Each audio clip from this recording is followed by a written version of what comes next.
The throne of Dharma. The golden rule of the age of gold. बाबा सत्य युग में राजा माना कैसे? Student, Baba, how are kings in the golden and the silver age? राजा माने कैसे? यहाँ के संगम युग पर जैसे पुरुषार्थ किया है, जैसा पुरुषार्थ किया है, वैसे वहाँ राजा बनते हैं। Baba, how are kings? As the Purusharth someone has made here in the confluence age, he becomes a king accordingly there. वहाँ तो पारिवारिक व्यवस्था पक्की होती है। Is the family system firm there? या राजाई का अहंकार होता है? Or is there the ego of kingship there? वहाँ पारिवारिक व्यवस्था है, वसुधैव कुटुम्बकम। The family system there is based on Vasudhaiva Kutumbakam, meaning the entire world is one family. जैसे परिवार में बाप होता है, Just like there is a father in a family. वो बाप भी कहता है मेरा कारखाना, मेरी दुकान, He says, this is my factory, my shop. और बच्चा भी कहता है मेरा कारखाना, मेरी दुकान। And the child also says, this is my factory, my shop. ऐसे ही वहाँ यथा राजा तथा प्रजा उस फखुर में रहती है। Similarly, everyone stays in the pride of as is the king, so are the subjects.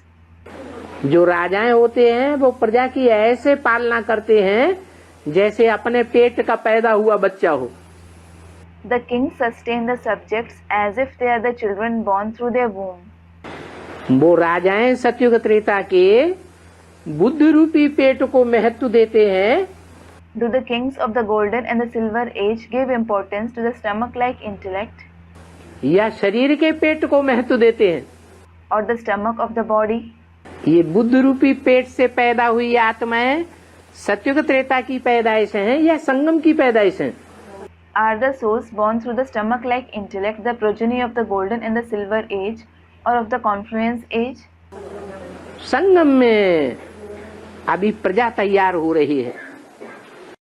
Now subjects are getting ready in the confluence age. हर आत्मा, हर सितारा में, आत्मा रूपी सितारे में एक एक दुनिया बसी हुई है। Every star-like soul has a world enclosed in it. हर आत्मा अभी संगम में जितनी आत्माओं से संपर्क, संसर्ग, संबंध जोड़ती है, The number of souls with whom every soul makes contact, connection and relationship now in the confluence age, वो 84 जन्मों में प्रत्यक्ष होता रहता है। it continues to be revealed in the 84 births. कौन राजा बनेगा? Who will become a king? उसका कौन वारिसदार बनेगा? Who will become his heir? उस राजा की रानी कौन बनेगी 21 जन्मों में?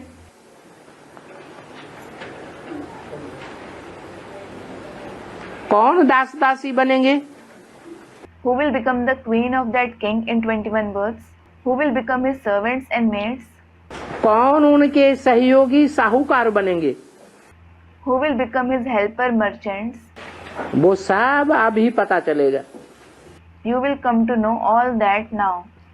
बाबा सत्य त्रेता में राजाई का पता नहीं चलेगा। Student, Baba, won't we come to know of the kingship in the golden and the silver age? अभी बता दिया ना, वहाँ कौटुंबिक व्यवस्था होती है, पारिवारिक व्यवस्था होती है। परिवार में राजा कौन होता है? Baba, it was said just now that there is a family system there. Who is the king in a family? बाप ही राजा होता है। The father himself is the king. बाप अपने बड़े बच्चे को, अपने छोटे बच्चे को कम और ज्यादा महत्व देता है क्या?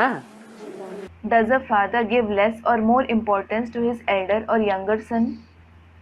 हैं? हैं? Student, he doesn't, Baba. ही देता है बाबा। बराबर महत्व देता है ना। He gives them equal importance, doesn't he? तो ऐसे ही वहां सतयुग में कोई किसी के ऊपर देह अभिमान की राजाई नहीं करता है। Similarly, no one enforces the body conscious rule on anyone there in the golden age. Shiv बाबा ने हमको अधीन बनना और बनाना सिखाया है, Has Shiv Baba taught us to become dependent and make others dependent? या स्वाधीन बनना सिखाया है? Or has he taught us to become independent? तो वहाँ सब स्वाधीन है। Students, independent. So, everyone is independent there. कोई पराधीन नहीं है। No one is dependent on others. ये तो यहाँ समझाने के लिए कहा जाता है It is said for the sake of explaining here. कि सतयुग में राजाई होगी। There will be kingship in the golden age. वहाँ सतयुग में कोई अनुशासनहीन होता है क्या? Is anyone undisciplined there in the golden age? कि सब शासन में रहते हैं? Or does everyone have discipline? अनुशासनहीन तो कोई वहाँ होता ही नहीं। No one is undisciplined there at all. तो दूसरों के ऊपर शासन कौन करेगा? So, who will rule over others? वहाँ शासक ही नहीं होता। There isn't a ruler there at all. हाँ, Yes, जैसे ईश्वर है अभी संगम में, just as there is God now in the confluence age. हमारे ऊपर स्वेच्छा का राजा है Does he rule us with our wish या जबरदस्ती का राजा है? or forcefully? स्वेच्छा क्या राजा है? He rules us with our wish. मुसलमानों की तरह तलवार उठाई और उतारो जनेऊ, बनो ब्राह्मण से मुसलमान। It isn't that he lifts the sword like the Muslims and says, remove your janeu and become a Muslim from a Brahmin. Janeu means a sacred thread worn by Brahmins. ऐसे करने वाला नहीं है। He doesn't do that. वो तो प्यार से अपना बच्चा बनाता है। He makes us his children lovingly. बच्चों को प्रजा कहा जाता है। Children are called subjects.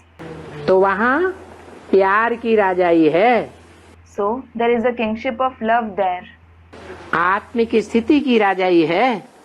There is a kingship of soul conscious stage. वहाँ कोई किसी के ऊपर जबरदस्ती का शासन नहीं करता। No one enforces his rule on anyone there.